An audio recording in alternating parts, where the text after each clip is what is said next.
प्रणाम करता हूं। बच्चों, बहुत देर सारा लाट और सभी लोगों को सुबह की राम राम। आज के जो मुख्य विषय है वह विषय यह है कि पानी बरसा ही क्यों, इंद्र ने बारिश की ही क्यों, श्री कृष्ण ने गोवर्धन पर्वत उठाया कैसे, गोवर्धन का अर्थ क्या है और क्या था श्री कृष्ण ने जो एक उंगली से गोवर्धन 7 दिन तक उठाए रहे। आज चर्चा करेंगे भाई बहन के आपसी तनाव की। क्या भाई भाई, बहन बहन, भाई बहन एक साथ रह पाएंगे? क्या बिना तनाव के उनके घर साथ या उनके हृदय साथ मिलकर चल सकेंगे?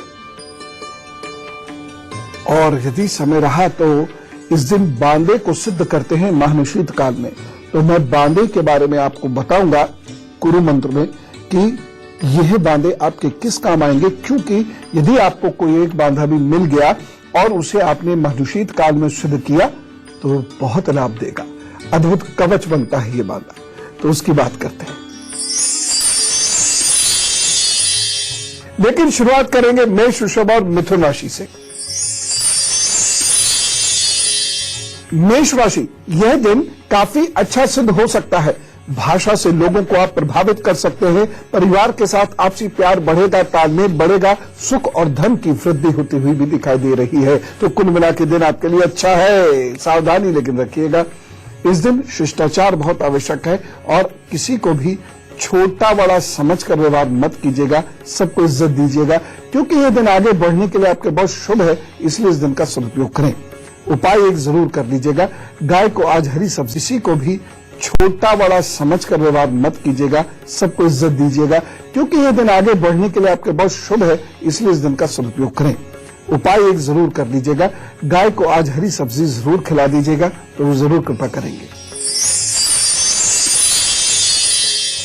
वृषभ राशि, आज आपका मन, आपके विचार, चेतना, इन सभी का स्तर बहुत अच्छा है। कार्यों में सरलता सहजता रहेगी। जमकर मेहनत कीजिए, मेहनत का लाभ उठाइए। बस एक सावधानी रखिएगा, मन में असंतोष और चिड़चिड़ापन मत आने दीजिएगा, नहीं तो कार्य कर नहीं पाएंगे आप ढंग से और लोगों को नाराज भी कर देंगे। उपाय क्या करना है, दूध से बनी हुई वस्तुओं का भोग लगाकर सब भी खाइए और अपने काम पर जुटिए। मिथुन राशि, किसी सदस्य को लेकर आपकी चिंता बढ़ सकती है तथा आप ज्यादा सोचेंगे, कार्य कम कर पाएंगे, लेकिन धन वृद्धि के योग बने हुए हैं, इसलिए थोड़ा सा मेहनत और कर लीजिएगा तो धन वृद्धि ज्यादा हो जाएगी और लोगों से आपके कॉन्टेक्ट्स अच्छे होंगे इस दिन। तो कुल मिला के वक्त अच्छा है, सदुपयोग करें। बस एक सावधानी रखें, ठंडी चीजों का परहेज आपको करना होगा, नहीं तो कुछ समस्याएं हो जाएंगी। और दूसरी चीज, किसी से यदि कोई बात करने आप जा रहे हैं तो एकदम पारदर्शी व्यवहार करिएगा, उसमें कोई दाएं बाएं की बात नहीं होनी चाहिए, कोई धोखा नहीं दीजिएगा किसी को, नहीं तो आगे जाके वो आप पर भारी पड़ेगा। उपाय क्या करना होगा आपको, इस दिन लोगों में बताशे बांटिए। अगर बताशे नहीं मिल पाए तो मिश्री बांटिए, मिश्री भी नहीं है दूध बांट दिए, दूध से बनी हुई चीजें बांट दीजिए, तो जरूर चीजें ठीक करेंगे, दिन अच्छा गुजरेगा। यह दिन एक विचार देकर जाता है, क्रांति का विचार, भगवान श्री कृष्ण की क्रांति, और यह इस बात का द्योतक है, यह दिन इस बात का द्योतक है कि जो परंपराएं बोझ बन रही हैं, रूढ़ियां और बंधन बन रही हैं, उन परंपराओं को छोड़ देना चाहिए। मैं ये बात बहुत सोच समझकर पूरी जिम्मेदारी से कह रहा हूं। गोवर्धन यानी गाय का वर्धन, गाय की रक्षा, संरक्षण, संवर्धन, यह गोवर्धन है। ऐसा जिस पर्वत पर होता था उस पर्वत का नाम ही गोवर्धन पड़ गया, क्योंकि एक बहुत बड़ा सा पर्वत है। इसके ट्रेसेस आज भी आपको मिलेंगे, यद्यपि वहां पर बहुत अवैध एक्टिविटीज भी चल रही हैं। ठीक है, कानून ने अपना काम किया है, लेकिन वह बहुत बड़ा क्षेत्र है और यह बहुत हरा भरा क्षेत्र होता था और यहां पर मवेशी आकर चरते थे। श्री कृष्ण जी तो गौपासक है, एक तरीके से गौ प्रेमी है, गाय वहां आकर चरती थी। और श्री कृष्ण जी गौ प्रेमी क्यों है?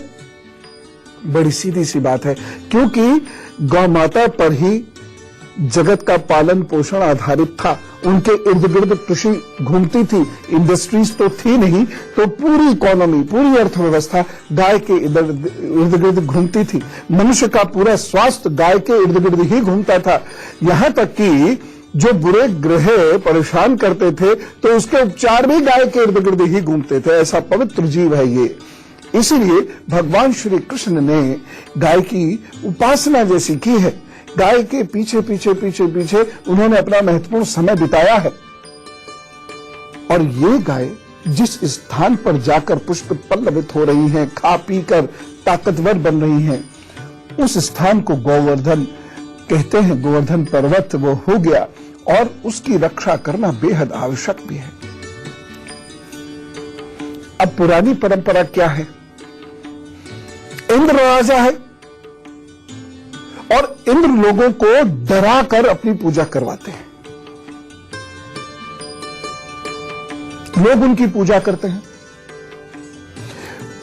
बारिश करना यह उनका दायित्व है। इसके लिए कृपा मांगने की आवश्यकता नहीं। कितना बड़ा संदेश है।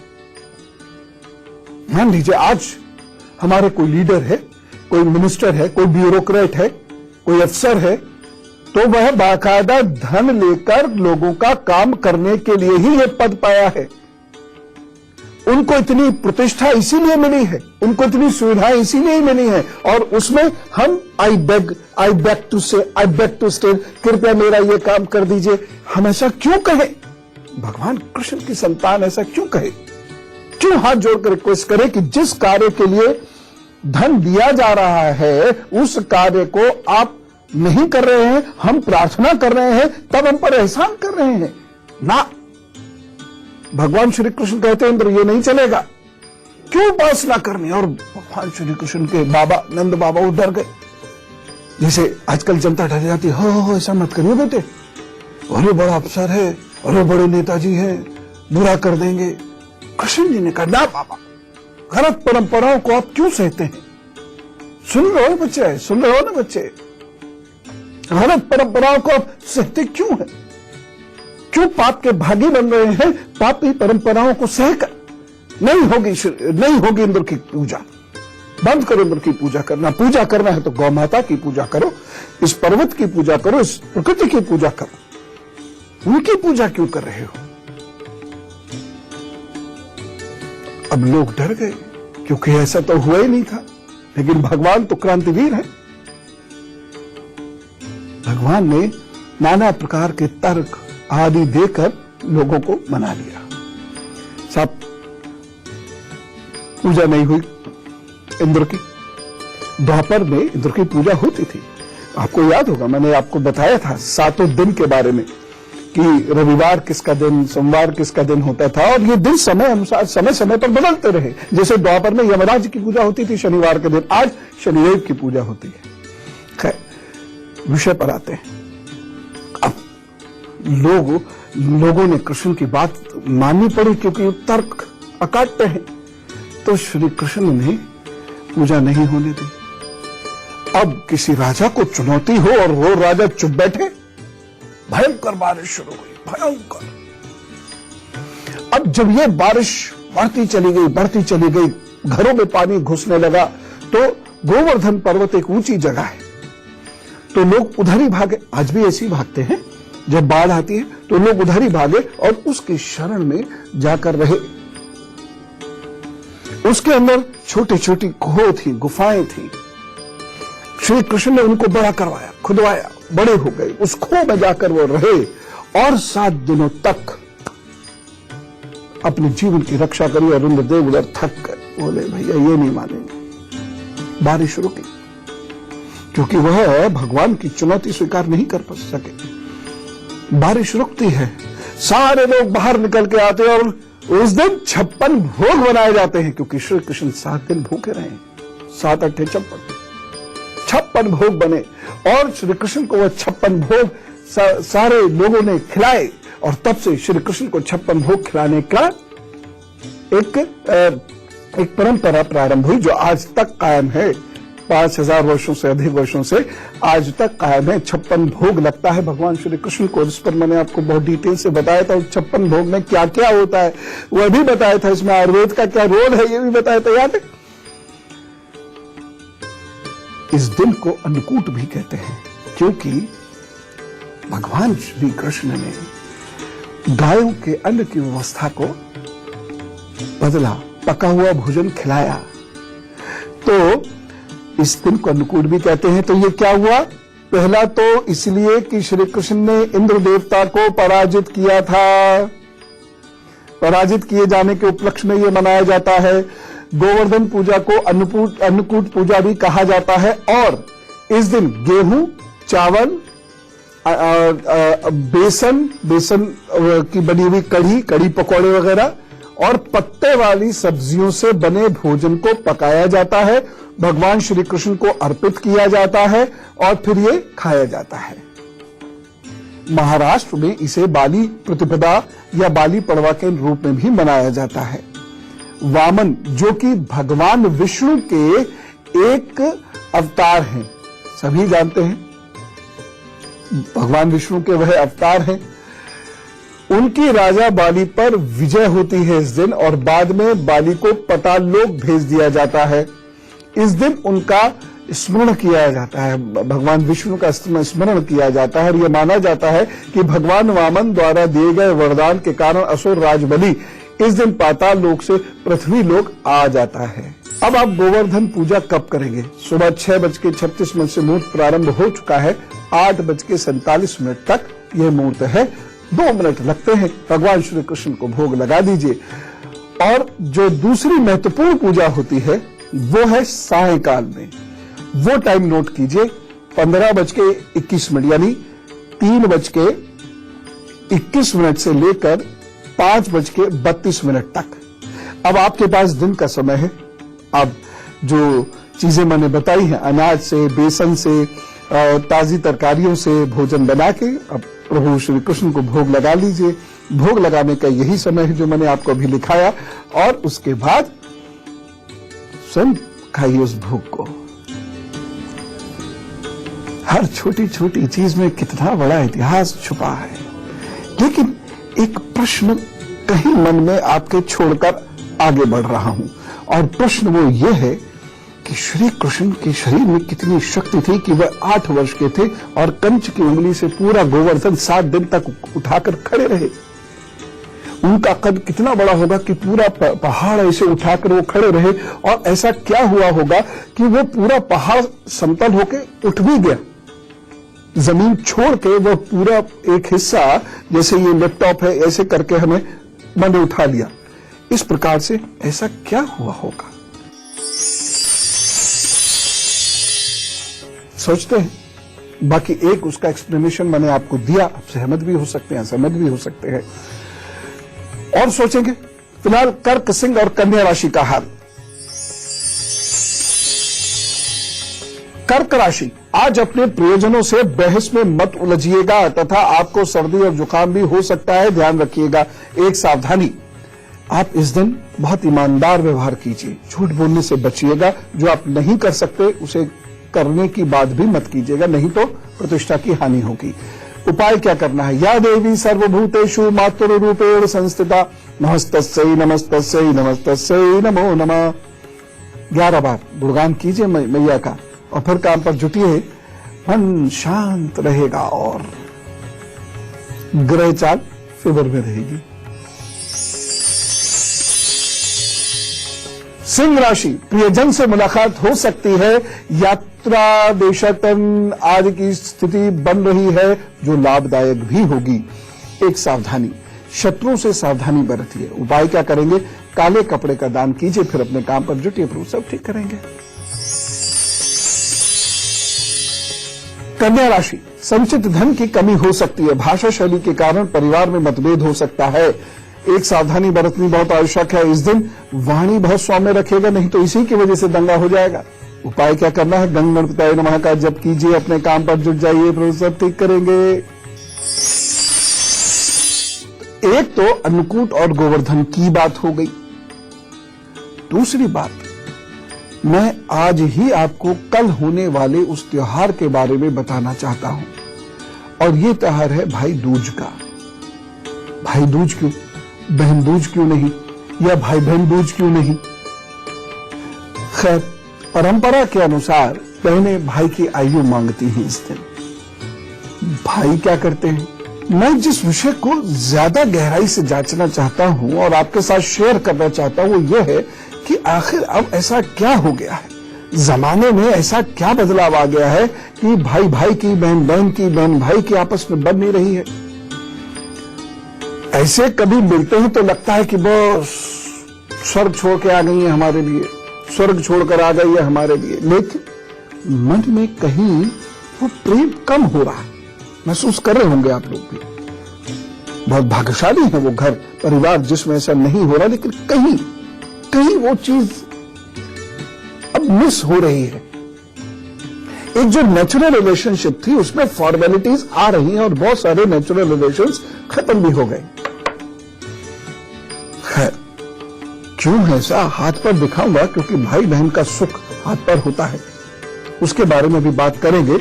लेकिन तो कल जो त्योहार आप मनाने जाएंगे, यानी भाई दूज का त्योहार, इस दिन बहन भाई का त्योहार होता है।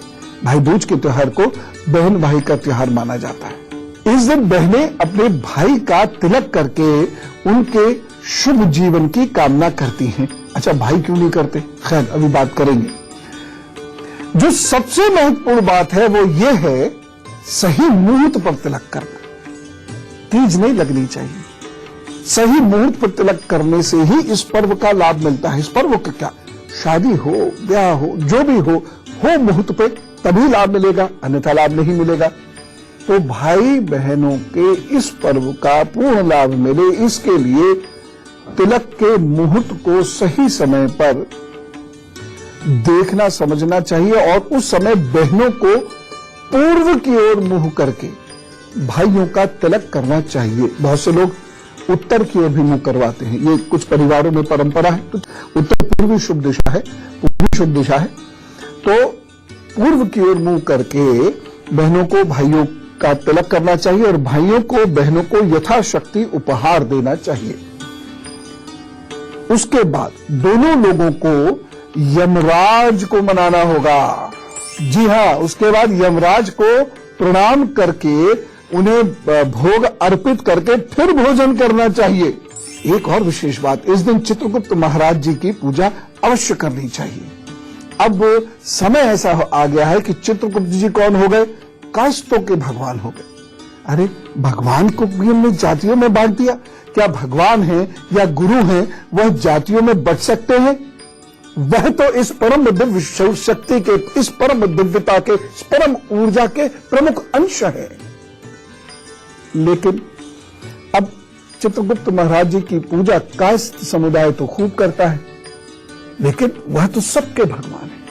भगवान अग्रसेन सबके भगवान है। महर्षि वाल्मीकि सबके गुरु हैं, गुरु रविदास जी सबके गुरु हैं। भाई इस दिन जो है भगवान चित्रगुप्त जी की पूजा भी करते हैं। और चित्रगुप्त जी कौन है? ब्रह्मा जी की काया से उत्पन्न हुए हैं, जो मैनेजमेंट का काम करते हैं, ऐसे समझ लीजिए, अकाउंट्स का काम करते हैं, ऐसे समझ लीजिए। कालांतर में उनको मानने वाले लोग एडमिनिस्ट्रेशन का काम करने लगे थे। हाँ, राजाओं के प्रशासनिक अधिकारी होने लगे थे, और शायद वहीं से समुदायीकरण भी हो गया भगवान चित्रगुप्त का। खैर, तो भाई दूज को यम द्वितीया भी कहते हैं।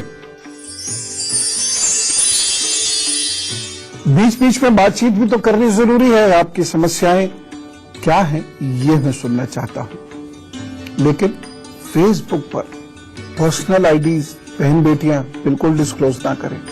जैसे आप मेरी बात मान रही हैं, अब उस पर फोन नंबर वगैरह नहीं लिखती हैं, आप डिटेल्स दे देते हैं कि यहाँ रहते हैं, ये हमारी डेट ऑफ बर्थ है, एक अलग बात है, फोन नंबर नहीं देते हैं।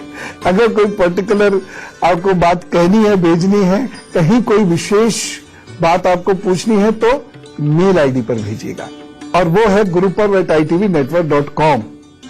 ठीक है, बाकी मैं सिर्फ यही 8 से 9 आपके प्रश्न के जवाब देता और कहीं नहीं देता, ना किसी और मेल पर देता, ना किसी फेसबुक पर देता। अच्छा, इसलिए मेरे नाम से बहुत सारे लोग ठगी कर रहे हैं, छोटी छोटी मेज बना दी है, कहते हैं मैं तो विदेश में रहता हूँ। जी हाँ, लोगों ने बताया ये, मैं तो विदेश में रहता हूँ, इतना पैसा दे दो तो आपके लिए पूजा कर दूंगा। मैं ये सब कुछ नहीं करता, मुझे जो जवाब देना होगा सुबह से 8 से 9 दूंगा आपको। अच्छा, तो किसी झांसे में मत आना, डांट देना उसको। हमारे एक कॉलर है, उन्होंने मेल भेजी है, नाम नहीं बताना चाहते और ये जानना चाहते हैं कि वो बिजनेस कर सकते हैं कि नहीं कर सकते हैं। इसमें तो छुपाने वाली क्या बात है। दूसरी चीज ये है कि इनके कई काम रुके हुए हैं, क्या होगा। देखो भाई, बड़ी सीधी सीधी सी बात, मार्च 2018 तक तो कुछ विशेष होता नहीं और उसके बाद बहुत कुछ विशेष होगा, वो रुकता नहीं। मार्च 2018 तक बिजनेस की सोचिएगा भी नहीं आप, नहीं तो काफी बड़ा, छोटा मोटा नहीं, काफी बड़ा नुकसान होगा, धन का भी, प्रतिष्ठा का भी, स्वास्थ्य का भी। और जब आप बिजनेस करेंगे तो आप अपने दम पर कीजिएगा, चाहे छोटी बिजनेस का। पार्टनरशिप आपकी जिंदगी का हिस्सा नहीं है, चाहे वो लाइफ पार्टनरशिप हो उसमें भी दिक्कतें आएंगी, चाहे वो गेम्स, स्पोर्ट्स, फ्रेंड्स की पार्टनरशिप हो उसमें भी दिक्कतें आएंगी, और चाहे बिजनेस पार्टनरशिप हो उसमें भी दिक्कतें आएंगी। अब बाकी तो ठीक है, लेकिन ये वाली जो पार्टनरशिप है, बिजनेस वाली पार्टनरशिप, ये तो आपके हाथ में, मत करिए इसको। दूसरा चीज, मंगल का उपाय सारी जिंदगी करते रहिएगा, अन्यथा ये मंगल आपको सारी जिंदगी दुख परेशानियां देता रहेगा। उपाय के तौर पर यह करना है, आपने हर मंगलवार मसालों का दान करना है और कभी कभी पके हुए भोजन का दान भी करना है जिंदगी भर। आप विदेश भी जाएं तो भी ये उपाय वहां करें, मसाले का दान और पके हुए भोजन का दान। अब बाकी जो रुके हुए कार्य हैं वो अपने आप पूरे होंगे, जो अच्छा समय आने वाला है उस अच्छे समय में आपके कार्य जरूर होंगे। बस ओम नारायण नमो नमः, विष्णु जी आपके इष्ट हैं, उनकी पूजा करिए, पूजा रहेगा। कर्ज, स्वास्थ्य, रिश्तों में बांदा क्या भूमिका निभाएगा, इस पर चर्चा करूंगा। उसके साथ साथ भाई दूज का क्या एग्जैक्ट मुहूर्त है उसकी चर्चा करेंगे, और वह 2 उपाय जो आज घर के सारे लोग मिलकर तैयारी करेंगे और कल कर देंगे, जिससे घर के रोग, शोक, कर्ज, क्लेश ये दूर हो, विवाह में लगे हुए बंधन खुले। ये सारी बातें तुला, वृश्चिक और धनु राशि का हाल। तुला राशि, आप बहुत अच्छा महसूस करेंगे, आत्मविश्वास आसमान को छुएगा, इसका फायदा उठाइएगा। बस एक सावधानी बरतिएगा कि आप प्रकृति का अनादर ना करें, पेड़ पौधों को ना कुचलें। बहुत सारे लोग पेड़ पौधों में थूक देते हैं, ना, गलत बात है, उससे पेड़ पौधे खराब होते हैं, ये कभी मत कीजिएगा। उपाय क्या करना है, नमकीन इस दिन बांटनी है, किसी में भी बांटिए, प्रभु साहब ठीक करेंगे। वृश्चिक राशि, परेशानी हो सकती है, कार्य अपूर्ण रह सकते हैं, स्वास्थ्य को लेकर भी ये दिन बहुत अच्छा नहीं कहा जा सकता, बस एक सावधानी बरतिएगा। इस दिन चिंतन, विचार पवित्र रखिएगा, सकारात्मकता अपने अंदर रखिएगा और उसी सकारात्मकता से लोगों से भी मिलिएगा और अपना कार्य भी कीजिएगा। एक उपाय आवश्यक है, ओम क्लीं कृष्णाय नमः का पाठ करें, अपने काम पर जुटे, सब ठीक करेंगे प्रभु। धनु राशि, आय की दृष्टिकोण से यह दिन आपके लिए बढ़िया है, आपको अच्छा समय मिलेगा, अच्छे मौके अवसर मिलेंगे और इस दिन कार्य की गति भी आपकी तीव्र रहेगी, शरीर में ऊर्जा और शक्ति अनुभव करेंगे। बस एक सावधानी रखिएगा, सेवकों पर कठोर अनुशासन ना करें और उनके साथ भाषा का दुरुपयोग ना करें। उपाय क्या करना है, हनुमान चालीसा का पाठ कीजिए, श्री गुरु चरण सरोज रज, और धीरे धीरे धीरे धीरे उसको गाते चले जाइए, मस्त होकर, प्रभु साहब ठीक करेंगे, अच्छा होगा। इसे यम द्वितीया कहते क्यों हैं, समझिए पहले इसे। यम देवता ने अपनी बहन यमुना को इसी दिन दर्शन दिया था, जो बहुत समय से उससे मिलने के लिए व्याकुल थी। अपने घर में भाई यम के आगमन पर यमुना ने प्रफुल्लित मन से उसकी आवभगत की। यम ने प्रसन्न होकर उसे वरदान दिया कि इस दिन यदि भाई बहन दोनों एक साथ यमुना नदी में स्नान करेंगे तो उनकी मुक्ति हो जाएगी। इसके अलावा यमुना ने अपने भाई से यह भी वचन लिया था कि जिस प्रकार आज के दिन उसका भाई यम उसके घर आया है, हर भाई अपनी बहन के घर जाएगा। तभी से भाई दूज मनाने की प्रथा चली आ रही है। इस दिन बहनें रोली एवं अक्षत से अपने भाई का तिलक कर उसके उज्जवल भविष्य की कामना करती हैं। इस दिन मैं भाइयों से कुछ कहना चाहता हूं। इन दो आदतों को अपने अंदर कभी मत आने देना। एक तो गंदा रहना, इस प्रकार के लोगों के परिवार में शांति नहीं होती, इसलिए गंदे इनफॉर्मल रहने के नाम पर गंदे मत रहिएगा। और दूसरी चीज, भाग्य का साथ बहुत कम मिलता है। गंदे जो रहते हैं लोग, हर काम में उनके व्याधियां बहुत आती हैं और उनकी मानसिकता में आक्रामकता या अवसाद आने लगता है। लोगों का प्यार भी ऐसे लोगों को कम मिलता है। दूसरा है आलस्य। आलस्य के कारण कभी भी सही समय पर आप कार्य नहीं कर पाएंगे और पीछे छूटते चले जाएंगे, जिसकी वजह से पूरा जीवन संघर्ष से गुजर जाता है। एक कार्य और मत कीजिएगा भाईजनों, क्योंकि ये बढ़ता चला जा रहा है, इसलिए मैं कह रहा हूं बेअदबी। पूरी कुंडली राहु से प्रभावित हो जाती है जो बेअदब लोग होते हैं, यानी जिनको बोलने चालने की, उठने बैठने की तहजीब नहीं होती है, उन लोग को बेअदब कहते हैं। जो अदब नहीं मान पाते उनको बेअदब कहते हैं। विशेषकर परिवार और अपनों से ऐसे लोग दूर होते चले जाते हैं और राहु की वजह से इन लोगों को जीवन में बेहद कष्ट होता है। इनके नीचे कार्य करने वाले लोग तक इनसे दूर होते चले जाते हैं। जीवन में इनके संघर्ष कभी नहीं जाएगा, क्योंकि राहु कभी भी कोई काम स्थायी रूप से करने ही नहीं देगा। इनका धन राहु कभी जुड़ने ही नहीं देगा। ऐसे व्यक्ति को बड़ी सफलता 36 के उपरांत ही मिलती है, और जो मिलती है वो स्थायी नहीं होती है। वह 39-40 तक आते आते बहुत कमजोर पड़ जाती है। राहु की तो एक खास आदत है, जो व्यक्ति तहजीबदार नहीं होता, यह उसके स्वभाव में उग्रता देता चला जाता है। वो उग्र होता चला जाता है। वो माता पिता से तो कभी भी ढंग से बात नहीं करेगा, उन्हें तो बेवकूफ और पता नहीं किस दर्जे का बेकार का व्यक्ति समझेगा। वो घर में किसी से बात नहीं करेगा, जबकि बाहर हाँ हम ठीक कह रहे हैं, ऐसी उसकी आदत रहेगी।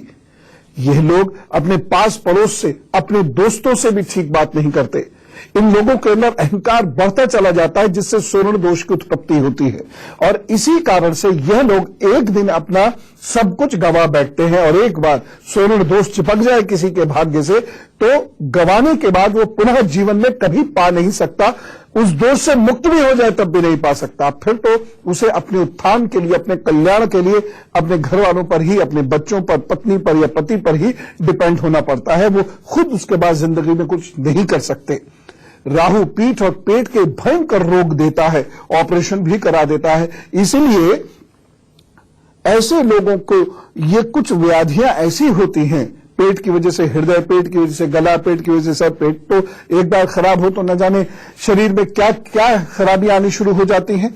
तो राहु संघर्ष कराएगा, अस्वस्थ करेगा, परिवार से दूर करेगा। इसलिए बच्चों, मैं आपसे खास तौर से कह रहा हूं, लर्न मैनर्स, लर्न एटिकेट्स। बहुत आवश्यक है बाअदब होना, ये ध्यान रखिएगा। बेअदब मत होइए, इससे बहुत कुछ बिखर जाएगा आपके जीवन में। आज शायद मेरी बात समझ में नहीं आए, बहुत सारे लोग इसे एक्सपेरिमेंट भी करेंगे। कर लो, डंके की चोट पर कह रहा हूं।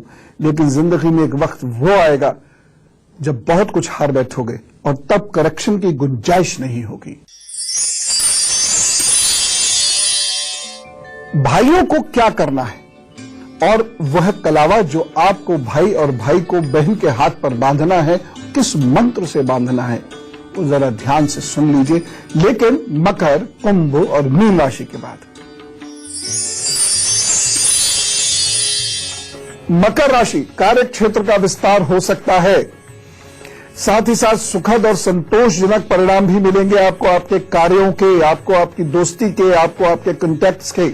बस एक सावधानी रखिएगा, जीवन साथी या सहपाठियों से अनबन ना हो जाए। उनकी गलतियां मत निकालिएगा बस, क्योंकि इस दिन मन करेगा।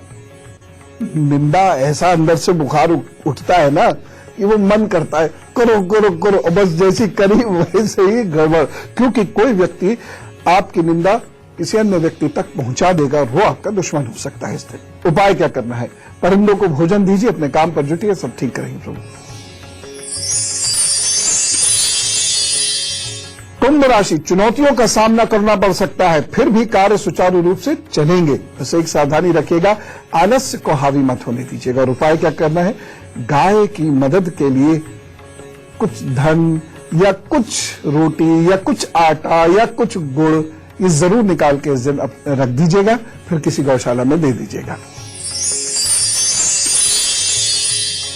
मीन राशि, आज चौकन्ने होकर कार्य कीजिएगा, कोई आपको धोखा दे सकता है। अनावश्यक खर्च मत कीजिएगा, क्योंकि अनावश्यक खर्च होने के योग चल रहे हैं। स्वास्थ्य भी आज बहुत ज्यादा ठीक नहीं है, इसलिए बाहर का उल्टा सीधा मत खाइएगा। सावधानी, आंख मूंद कर इस दिन किसी पर विश्वास नहीं करना है, और खासतौर से कीमती चीज या धन के मामले में तो बिल्कुल नहीं। उपाय क्या करना है? दिन को बेहतर बनाने के लिए कुत्तों को भोजन जरूर दीजिए, बाकी तो प्रभु सब ठीक करेंगे, चिंता की कोई बात नहीं।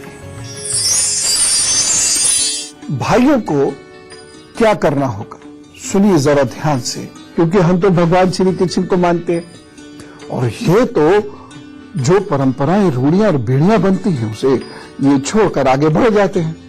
और बहुत प्यार से, लड़ाई झगड़ा करके नहीं, निरर्थक विरोध करके नहीं, बस शांति से अच्छी परंपराएं एस्टैब्लिश कर देते हैं। अब देखो, ये समझ में नहीं आता कि क्यों स्त्रियां ही भाइयों की, बेटे की, पति की शुभ की कामना करें, उनकी आयु की कामना करें, उनकी आयु क्यों ना बढ़े। तो आप क्या काम करेंगे? आप रक्षा सूत्र, भाईजनों, आप रक्षा सूत्र बहन के हाथ में बांधेंगे, और मंत्र क्या होगा? येन बद्धो बलि राजा दानवेंद्रो मामला तेन त्वाम अनुबंधनानि रक्षे मां चला। ठीक, ये एक बार फिर देख लीजिए। येन बद्धो बलि राजा दानवेंद्रो महाबला तेन त्वाम अनुबंधनानि रक्षे मां चला। ठीक, सीख लिया अच्छे से। अब आप इसे, जो मुहूर्त होगा, जब आपका तिलक हो जाएगा, उसके बाद फिर ये कलावा आप भी अपनी बहन को दीजिएगा, फिर उपहार दीजिएगा। और वो बड़ी हो तो चरण जरूर छू लीजिएगा, इसमें संकोच करते हैं बहुत सारे बच्चे। दरअसल मैं इन धागों में बहुत विश्वास करता हूं, इसे रक्षा सूत्र कहा जाता है, और वास्तव में ये रक्षा करते हैं। कैसे करते हैं, मेरी जिंदगी में ऐसे अनेक अनुभव हैं। खैर, अब हम बात करते हैं कि यदि कुछ परेशानियां हो रही हैं भाई बहनों के बीच या भाई बहनों के साथ, तो फिर कुछ अनुष्ठान इस दिन जरूर कर लीजिएगा। छोटे छोटे से हैं, और एक दो ऐसे भी हैं जो आपको कल नहीं करने हैं, लेकिन वर्ष में कभी भी कर लीजिएगा। इन्हें ध्यान से लिख लीजिए। तो रुद्र की पूजा आपको करनी है। ओम रुद्राय नमः, ओम रुद्राय नमः 108 बार घर के सब लोग बोलते जाए, और पंचामृत एक बना लीजिए। शिवलिंग तो होंगे, या भगवान शिव की प्रतिमा तो होगी ही घर में, तो उनका अभिषेक करते चले जाइएगा। ओम रुद्राय नमः के जप से ये जरूर कर दीजिएगा। क्या होगा इससे? घर में रोग शोक दूर होंगे। बहन भाइयों की किस्मत पर यदि कोई ताला डालने की कोशिश कर रहा है तो वह खुलेगी, उनकी जिंदगी भीतर होंगी। और पितृदोष की वजह से यदि परिवार में कोई परेशानी चल रही है तो वो भी ठीक होगी। ऐसे में बहन भाई बैठकर यदि महामृत्युंजय का जप 11 बार भी कर लेते हैं उच्च स्वर में, और भी अच्छा रहेगा। दोनों एक दूसरे के लिए प्रार्थना करें कि दोनों की आयु में वृद्धि हो और दोनों खुश रहें। दूसरी चीज, एक काम इस दिन और कीजिएगा। वैसे तो वर्ष में 1-2 बार कभी भी आप इसे कर सकते हैं, लेकिन एक काम यदि कल कर लेंगे, खासतौर से वो परिवार जो कर्ज से, कलह से पीड़ित है, वह तो ये जरूर करें। परिवार के सभी सदस्य चांदी इकट्ठी कर लें। पहले से ही घर में तार ला के रख लीजिए, आज चांदी का तार या चांदी के सिक्के ला के रख लीजिए, और थोड़ी थोड़ी सी चांदी सबसे कलेक्ट कर लीजिए। और सब लोग जा सके तो बहुत अच्छी बात है, नहीं तो कोई एक व्यक्ति जाकर गंगा घाट पर, नहर के घाट पर बस उसी चांदी को प्रवाहित कर दें। सब लोग थोड़ा थोड़ा कुछ भी कर सकते हैं इसमें। ऐसा नहीं कि धन नहीं है तो क्या ये उपाय नहीं होगा, फिर भी होगा। इतना इतना सा करें और चांदी को एक कागज में रख लीजिए और बस सब लोग अपने अपराधों की क्षमा मांगे और ये प्रवाहित कर दीजिए। ये कल के लिए बहुत महत्वपूर्ण उपाय है। इससे आपके जो घर की स्थिति है वो बेहतर होगी और जो श्राप जैसी स्थिति चल रही है घर में वह कम होगी। आपको आशाओं, आपके घर में आशा का संचार होगा और कहीं कोई रास्ता आगे बढ़ने का मिलेगा। एक और बात, इस दिन गायों को चारा दिए बिना आपकी पूजा पूर्ण नहीं होगी, बिल्कुल भी नहीं होगी।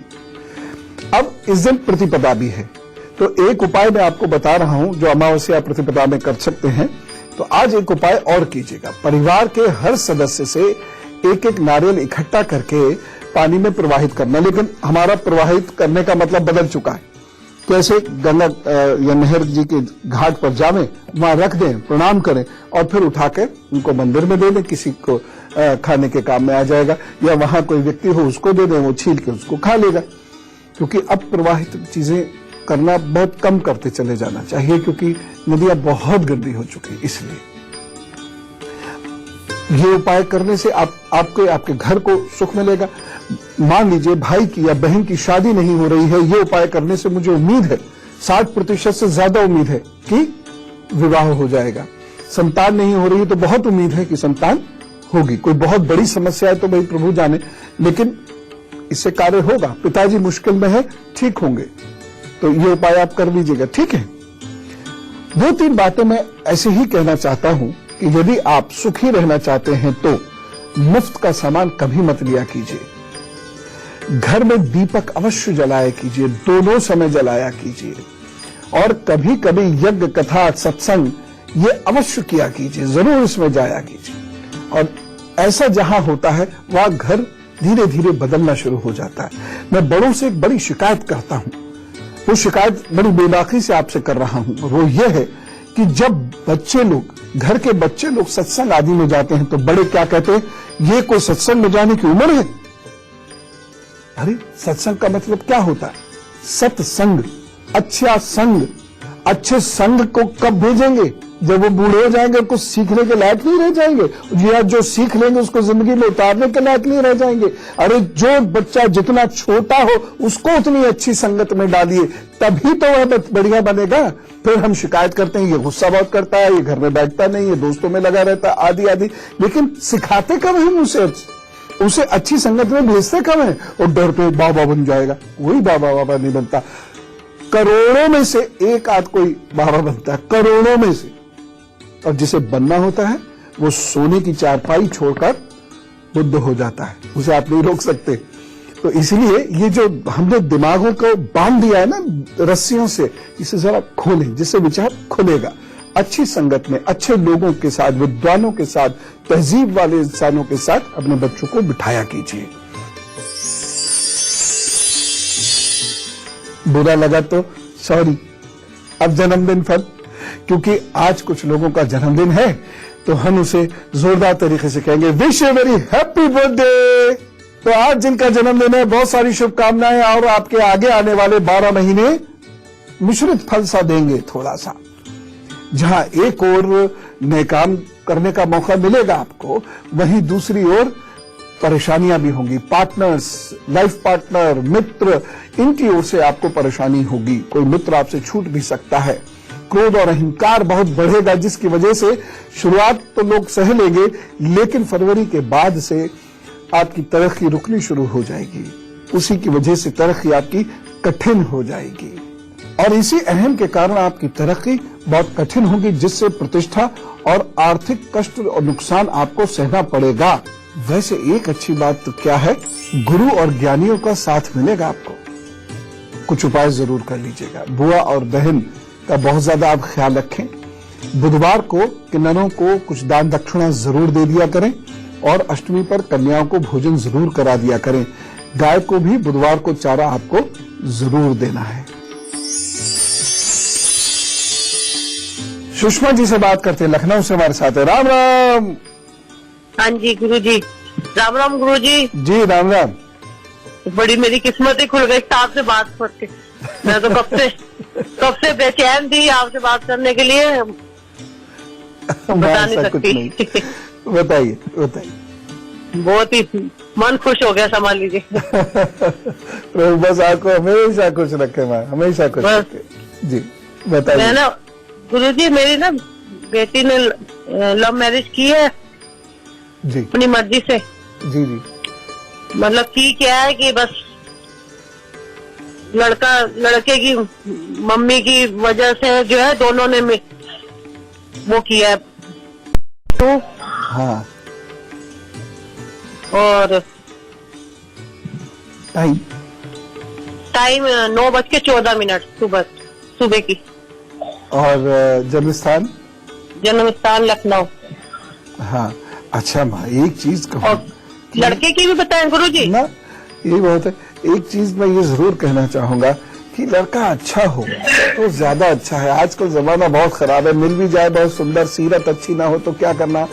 हाँ जी। तो सूरत से ज्यादा सीरत महत्वपूर्ण है। और हाँ जी। अब जमाना बदल गया है वहाँ, और अब पंजाबी या ब्राह्मण ये कोई बहुत ज्यादा महत्वपूर्ण बात रह नहीं गई है आज की। आप तो पंजाबी स्टाइल में मैं आपको बताता हूँ, टोटे पड़ गए अच्छे लोगों के। तो जहाँ मिल जाए अच्छे लोग वहाँ पे तुरंत नक्की कर दो।